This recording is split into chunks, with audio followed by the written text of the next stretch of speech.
Hai semuanya, pertemuan kita yang pertama untuk mata kuliah analisis bisnis dengan topik kerangka dasar untuk analisis dan valuasi bisnis menggunakan laporan keuangan.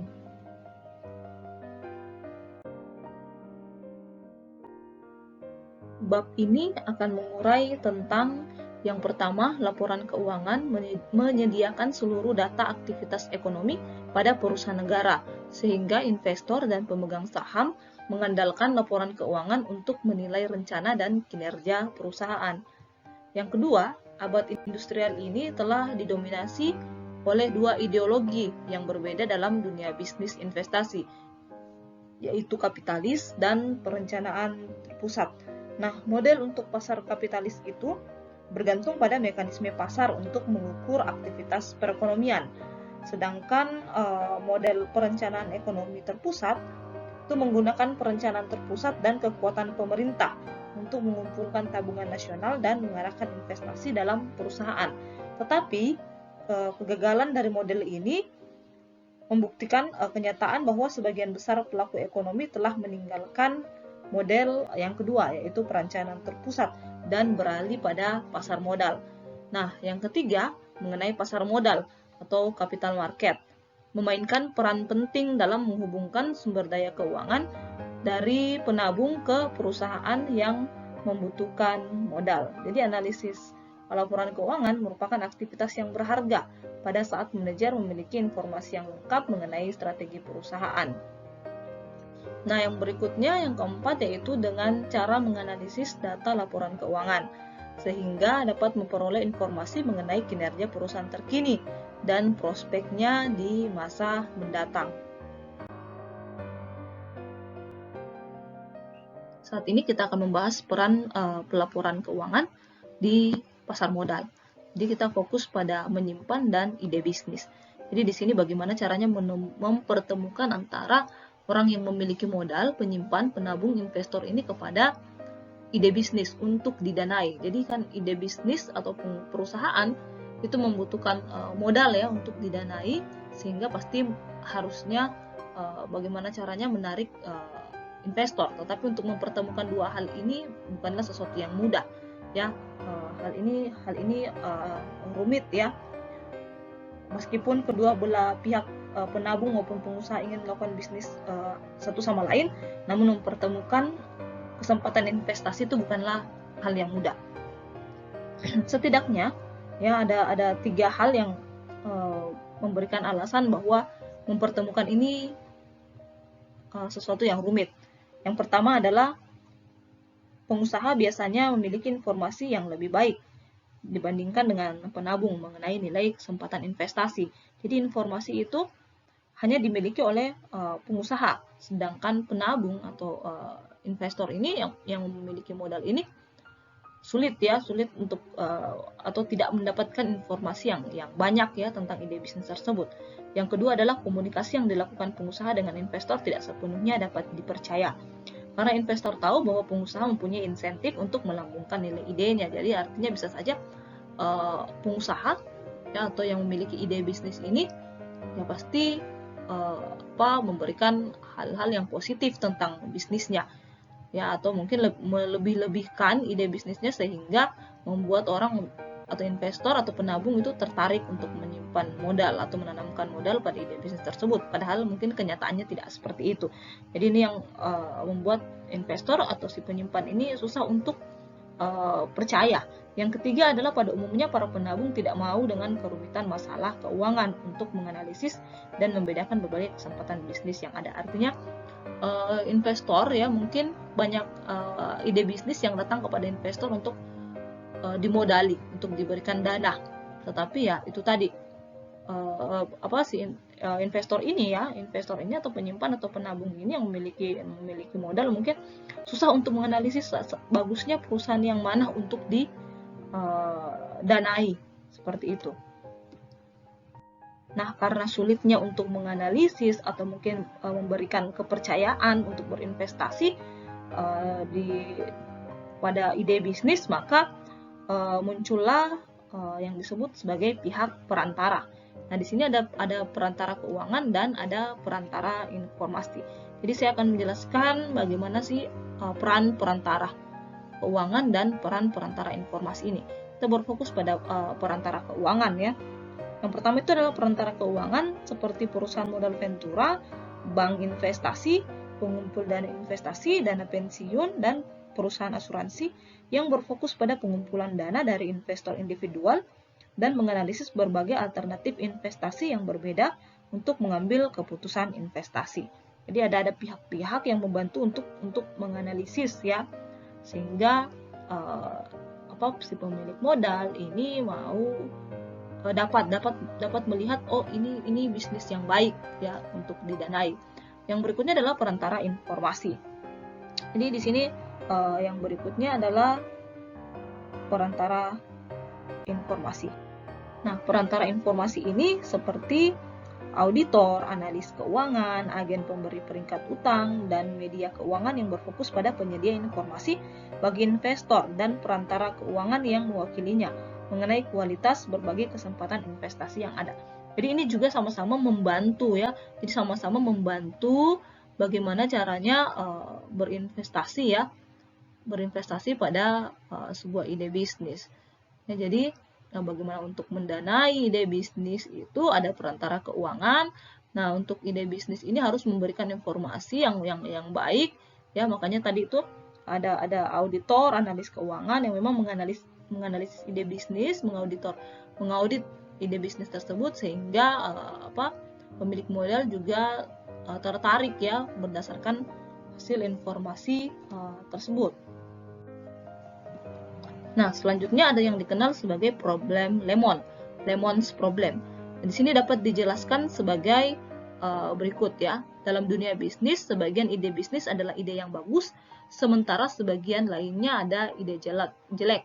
Jadi antara menyimpan dan ide bisnis ini ya, jadi antara investor untuk mempertemukan investor dengan ide bisnis, nah itu tadi ada problem Lemons. Jadi ya karena dalam dunia bisnis ya kita harus bisa mengetahui mana ide bisnis yang bagus dan mana ide bisnis yang jelek. Itulah gunanya perantara keuangan dan perantara informasi untuk menyampaikan hasil analisisnya sehingga pemilik modal ini benar-benar paham ya atau mengetahui ide bisnis yang harus mereka dana. Jadi problem Lemons ini adalah asimetri informasi ya.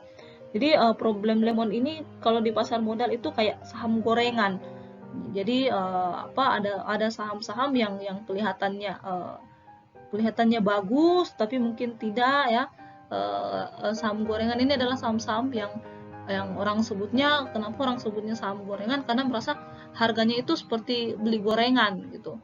Ya, bisa saja kalau kita tanam di situ ya harganya murah dan bisa saja nanti dia akan naik sahamnya ya akan menguntungkan, tetapi tidak selalu seperti itu. Nah, problem lemon ini juga memunculkan karena penjual lebih memiliki banyak informasi sehingga penjual yang tidak berniat baik dapat menipu pembeli ya. Jadi itu sebabnya problem lemon ini bisa mengakibatkan investor kehilangan kepercayaan untuk berinvestasi di pasar modal. Jadi sekali lagi karena problem lemons ini bisa muncul ya, makanya muncullah perantara ya, perantara keuangan dan perantara informasi ini sehingga hal-hal yang seperti problem lemons ini ya betul-betul investor itu mengetahui mana ide-ide yang bagus dan mana ide-ide yang jelek. Dari aktivitas bisnis menuju laporan keuangan. Jadi manajer perusahaan bertanggung jawab untuk memperoleh sumber daya keuangan dan fisik dari lingkungan perusahaan dan menggunakannya untuk menciptakan nilai bagi investor perusahaan. Kita kembali lagi kepada tujuan perusahaan, yaitu menciptakan nilai bagi investor perusahaan. Semaksimal mungkin menciptakan nilai bagi investor ya dalam perusahaan. Nilai tercipta ketika perusahaan berhasil mendapatkan imbal hasil di atas imbal hasil yang diminta oleh pemberi modal.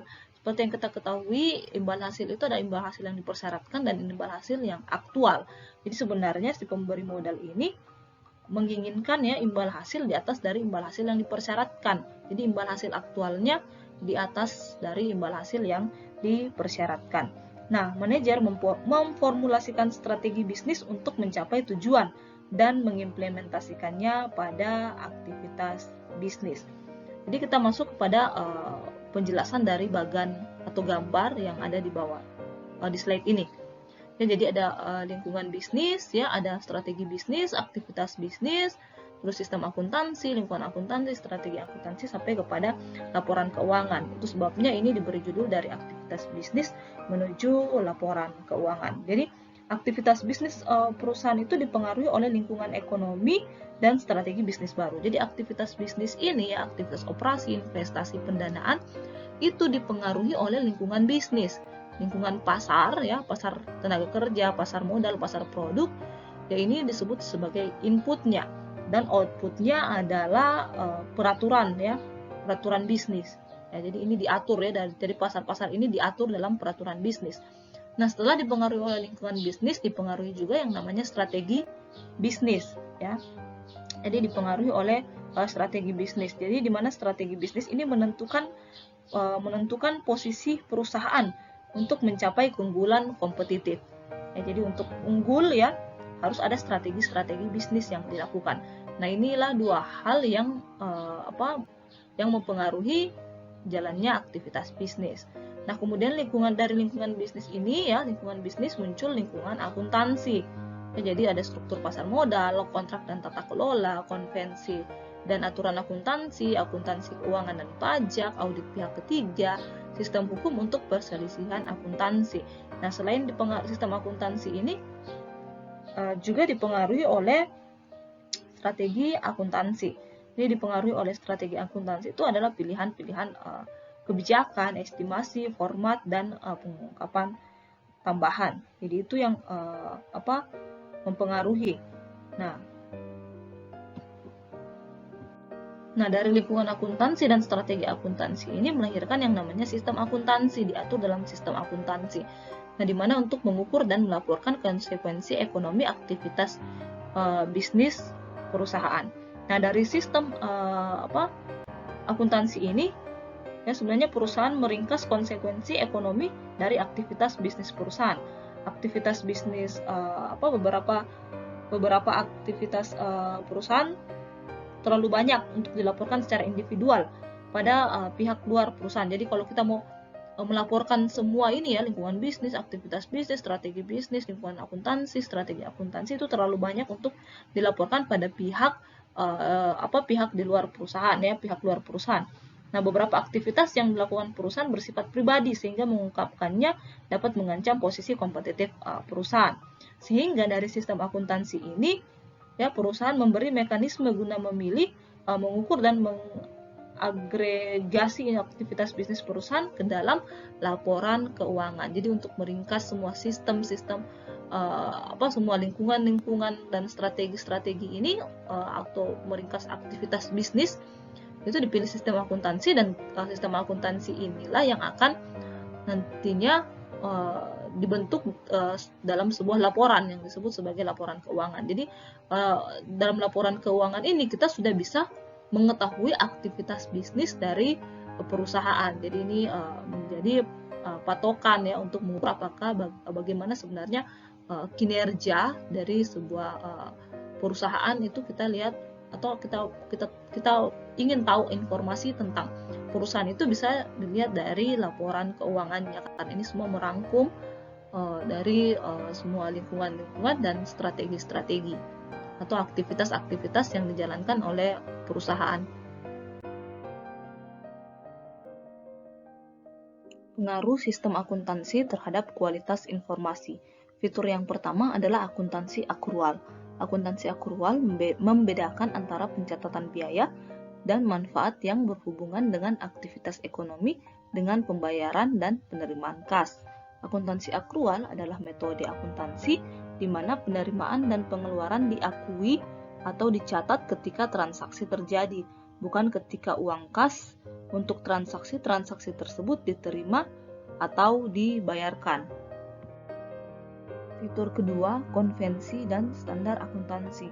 Sejumlah konvensi akuntansi telah mengalami perkembangan untuk meyakinkan manajer agar fleksibel dalam meringkas aktivitas bisnis perusahaan dan tidak menyembunyikan kenyataan demi kepentingan pribadi mereka. Standar akuntansi ini adalah IFRS dan IASB. Fitur yang ketiga adalah strategi pelaporan manajer. Strategi pelaporan perusahaan yaitu cara manajer menggunakan kebijakan akuntansinya yang berpengaruh penting pada laporan keuangan perusahaan. Kemampuan laporan keuangan untuk memberikan informasi tentang realitas bisnis perusahaan berbeda-beda antar perusahaan dan antar waktu pada satu perusahaan. Fitur yang keempat, auditing. Definisi auditing secara luas adalah verifikasi terhadap integritas laporan keuangan oleh seseorang yang bukan penyusun laporan tersebut untuk meyakinkan bahwa manajer telah menggunakan aturan dan konvensi akuntansi secara konsisten dari waktu ke waktu serta kelayakan estimasi yang dilakukan manajer. Auditing dapat meningkatkan kualitas data akuntansi.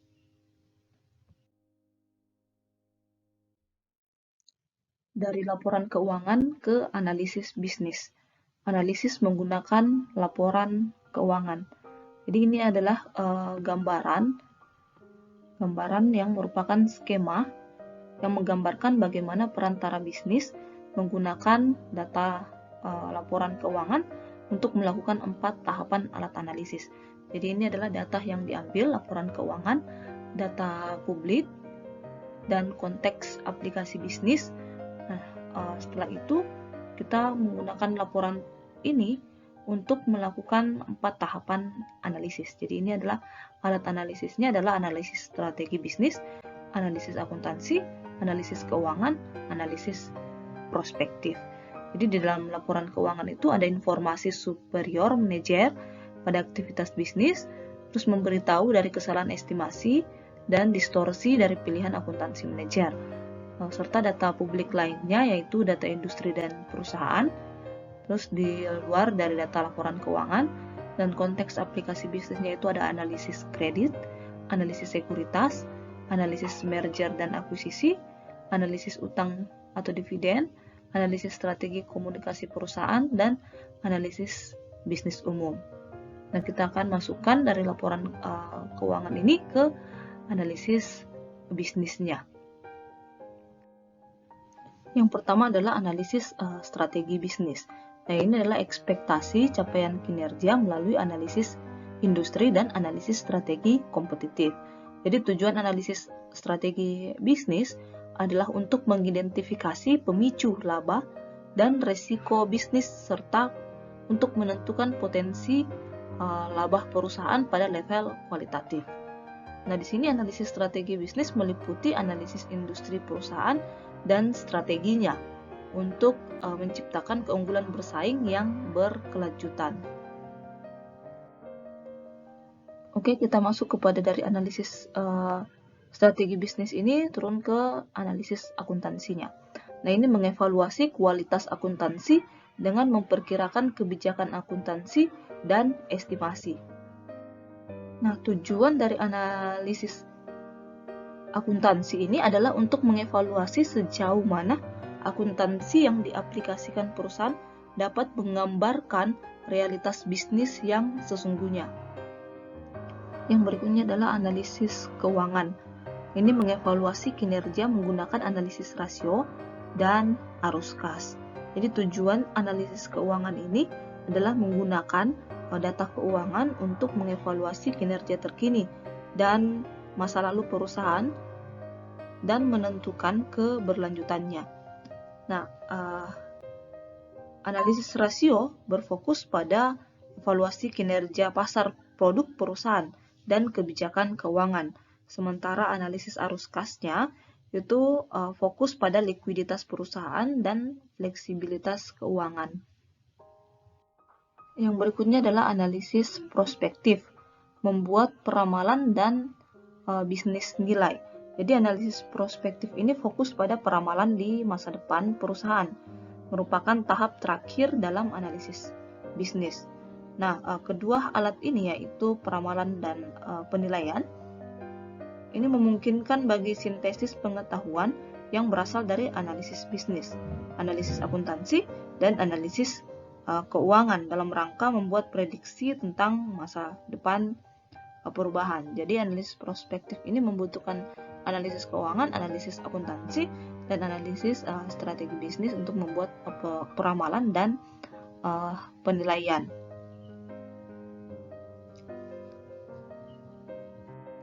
Jadi semua alat analisis ini, analisis strategi bisnis, analisis akuntansi, analisis keuangan, dan analisis prospektif akan kita bahas secara rinci di bab-bab selanjutnya jadi dalam mata kuliah analisis bisnis tersebut. Dimana kalau untuk analisis strategi bisnis itu secara detailnya nanti didiskusikan di bab 2, sedangkan analisis akuntansi ini akan didiskusikan pada bab 3 dan bab 4. Analisis keuangan ini ada di bab 5, dan analisis prospektif ini ada di bab 6, 7, dan 8. Jadi secara keseluruhan ketika kita akan belajar analisis bisnis ya, jadi kita akan belajar tentang alat analisis ini. Jadi bagaimana caranya kita menganalisis suatu bisnis menggunakan alat analisis yang ada di bagan ini.